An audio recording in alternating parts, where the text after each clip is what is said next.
everyone, and welcome to my Thursday excellent video series about how to make your eggs continuously wonderful but still vegan. So every Thursday at 10 a.m. GMT, that's Greenwich Mean Time +2, that's a deuce, we use Gloria. So remember, Gloria is one of our products here. It comes in, this is a 60-gram pack. Practice your metric, 60-gram pack. And this will mix up and will make the equivalent of 12 eggs. That's right, a complete dozen. So you can use this just a little bit at a time, or you can mix up the entire pack completely. But I want to talk to you today because a lot of times people think about eggs, we think about, putting things actually into the batter or putting things inside the omelet that are more traditional. We think of things like a cheese omelet, or maybe, if for those of you who are in the US, you might know what a Denver omelet is. I don't know if Jess knows what a Denver omelet is. It typically has red peppers and onions, and typically some type of meat, like a bacon. But here, I want to get you to push yourselves out of your comfort zone. That's right. I want to push you a little bit out of your comfort zone because, of course, this Gloria product is incredible just by itself because it does recreate the flavor, texture, and mouthfeel of traditional chicken eggs. But I encourage you to go beyond your typical dishes and do something a little bit more. I call this like the adult omelet. Because we're going to be making today a roasted red pepper relish. Doesn't that look incredible? So this is made with just some basic ingredients, nothing fancy. We don't want you to strap yourself and have to run around and buy lots of crazy ingredients and make it too difficult for you. So the base ingredient and what gives this incredibly beautiful red color are red peppers. Now, I know in some parts of the world y'all call them capsicum, but I know them as red peppers. So you just want to pop them into the oven and then bake them at about 190 C. So it's at like 350, 375 Fahrenheit. And chefs, I don't put anything on them. You can spray them with a little bit of oil, but you don't have to. And I just want to show you, they come out to be this gorgeous. Of course, you can see they deflate. These were raw. And now they get limp. And see how they do get a little bit charred on both sides. I did check them about halfway and then I flipped them. And if you have made roasted peppers in the past, you'll find a lot of times they say put them in a bag and that will help them sweat and to remove the skins. A little bit of honesty here, I don't use that bag method. I literally just let them sit, cool down to the touch, and then I come back and it's actually quite easy to remove the skins. So here, I'm just gonna do this one. It's not difficult at all. All we're doing, I don't know if anybody out there has braces, but you absolutely have to do this. Look, it's good to do it anyway because you don't wanna get these skins. They have a little bit of a funky texture. You don't wanna get that into your relish. But I will let you know, in years gone by, I had braces. And there's nothing worse than having a tomato sauce with these skins in them. And you know what happens to them? I'm wondering if anybody's watching and knows. What happens is these skins actually get rolled up and they would get stuck into my braces and they would stick out. And they looked, literally, it was humiliating and horrible. So don't do that to yourself, or heaven forbid your child, now that it's back to school. Make sure that you don't have any of these skins in these peppers or tomatoes. So as I continue to do the rest of these, I'm going to talk to you also about getting these bits of seeds out. So I don't actually even cut them. I just kind of use my hands. And so I'm getting rid of that. Now these are going to be very, very wet and liquidy. You can see there's a lot of liquid here in my pan. So I like to use a deeper pan than a typical, cookie sheet, just so I have less mess and less cleanup. Because I don't know about you, I don't need to practice washing up. We've done plenty of it in years gone by here at school, so we don't need to do any more. So you just want to, again, remove any of that membrane. And don't worry if there's a little bit of extra liquid, it's not that big a deal. But as you can see here, there's a lot coming out. So we do want to get rid of that. Aaron online says pain feeling. Oh, I kind of, yeah, if you're doing a ton, yeah, it's a little bit of a pain, but it's not too bad. You can buy it in a jar too. Yeah, you can. And I like buying them in the jars, but when they come in the jars, they are going to have a little bit of latent pickling in there. A lot of times they put vinegar in here. Now, ironically, we're actually putting vinegar in this recipe. So if your recipe has vinegar in it, you shouldn't mind using ones that are pickled, but they are also going to just have a little bit more of a preservative flavor, and they're not going to be kind of as raw, natural flavoring. So I'm just going to peel the rest of these, and then I'm not even going to chop these because we're going to be mixing this up and making this relish in the food processor. So these are already nice and soft. You can see to the touch, they're extremely malleable. Just want to get the rest of that. Now, these are sweet peppers, so bear in mind, I'm going to put just for a little bit of heat to compare and contrast. See this teeny weeny little pepper?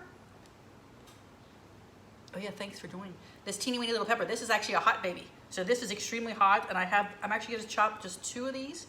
And bear in mind, chefs, when you do have heat, when people say, oh, something's a hot pepper, remember, all the heat is really on the inside in those seeds. So if you just want a little bit of the extra flavor layering of the fruit, because this does have a really nice fruity flavor to it, and you don't want the heat, just remember to take all the seeds out.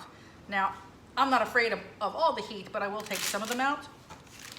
So here, just gonna cut this here. I'm not afraid of the heat, but I do want to share it with other folks here in the kitchen. So I'm going to take some of the seeds out, just a few. All right. And then next to the pepper here on my board, I have some fresh mint and also some fresh basil. You can use any types of herbs that you like. So then into here,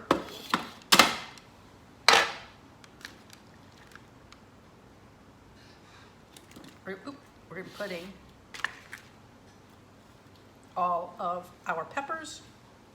I also here have some roasted almonds. You do want to toast them. And then we have a little bit of olive oil, a little bit of miso. Now the miso is going to be making just a tremendous amount of umami action happen. I love that. Something else you could do, you could even roast these peppers. Smoke them. Smoking them would add a lot more of a flavor profile that would be interesting. So again, in here I have a little bit of lemon juice. There's also a little bit of the miso and just a teeny weeny bit of balsamic vinegar. Like I mentioned earlier, we are going to use a little bit of balsamic in here. So like Jess mentioned earlier, you don't have to worry about if you wanted to use jarred ones, it even save a step.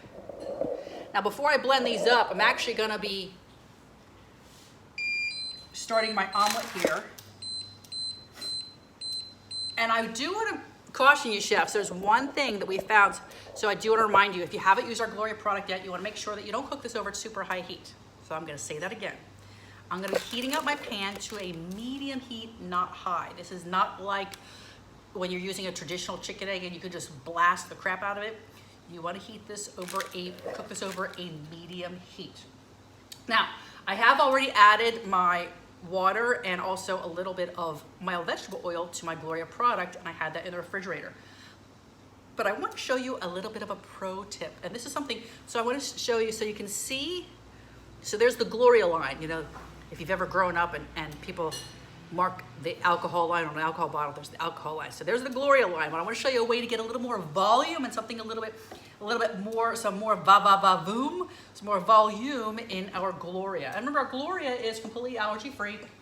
She's made from potato protein, potato starch. She also has some yeast. Of course, that's deactivated yeast. A little bit of seaweed, plant fiber, beta carotene, and then just a little bit of salt. So really all very natural ingredients, very easy. So all I have here is an immersion blender. So just a stick blender. Just a little bit of wood.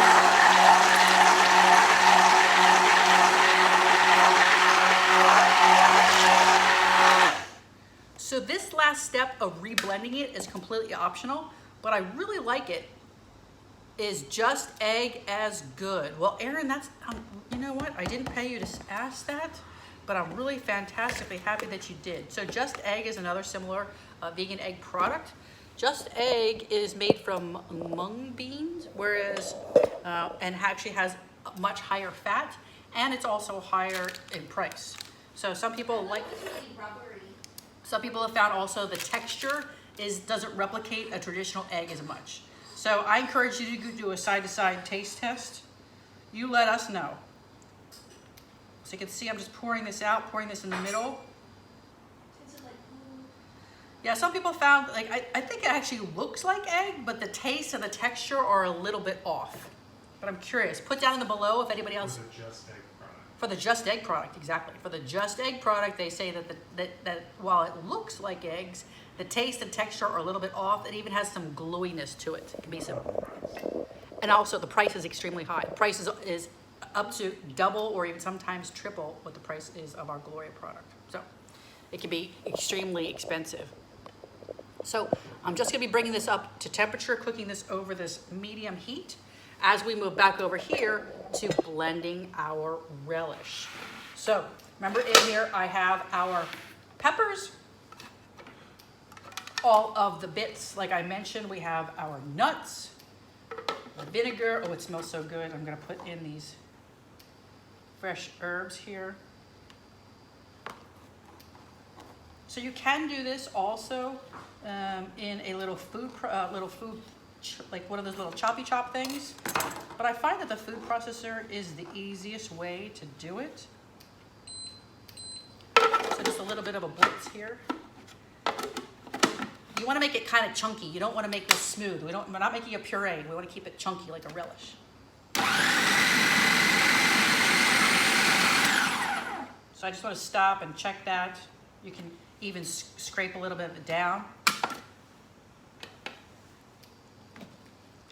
So it's going to depend upon, so when I made this version, I used a different size. I used whole almonds and toast them. And in this one, I had sliced almonds. So while I do call for toasted almonds, you can substitute and you can utilize any nut you like. But I do think that the almonds add a really fantastic flavor profile.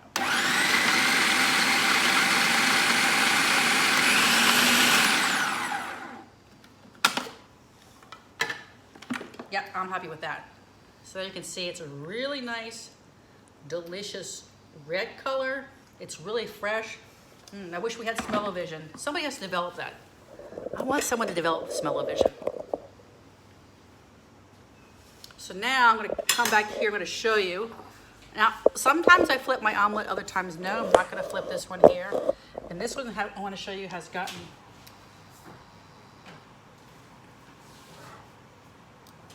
See how it's set up really nicely around the sides? We've had Frenchmen. You know, when you think of France, you think of omelets. It's like the classic egg, the classic omelet. And I'll tell you, we've had French chefs who have tried this, and boy, I think I know they were impressed. And then secretly deep down, they were also a little bit dejected because when something isn't traditional and exactly the way it was done, sometimes the French get a little bit, they get a little bit, as we say, bent in the nose. They get a little bit, their nose gets a little bit disjointed. What did that Frenchman say? No, I cannot eat this. Yes, he said he cannot eat this because this is not the egg. It's not French. That's right. What's wrong with it? It's just nothing, exactly. What's wrong? No. Nothing. It's just that, It's not egg. that's right. No problem whatsoever. So chefs, I'll let you know, you can do it one of two ways. I do like this relish so much. You can put a little bit in the middle of it. It's your choice. You can put it inside. But for color and for serving, I absolutely love to put it on top.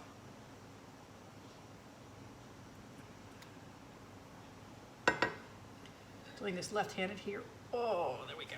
Okay, there we go. That's my left-handed omelet. Gonna come back. And then to even make this a little bit more decadent, I have just some crumbled vegan feta cheese. So you can learn to make this in our vegan cheese course that we have online.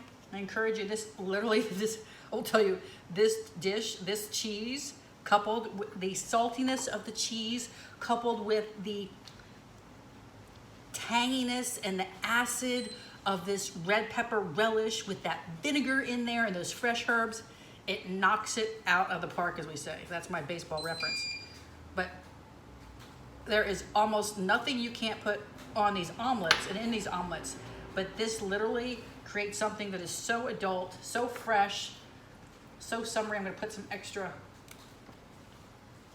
greenery right there so you can see.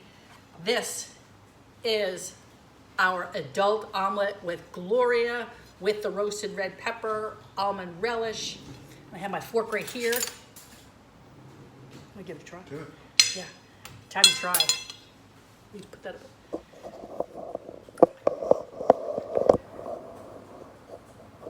And now it's time for the moment of giving this the taste test.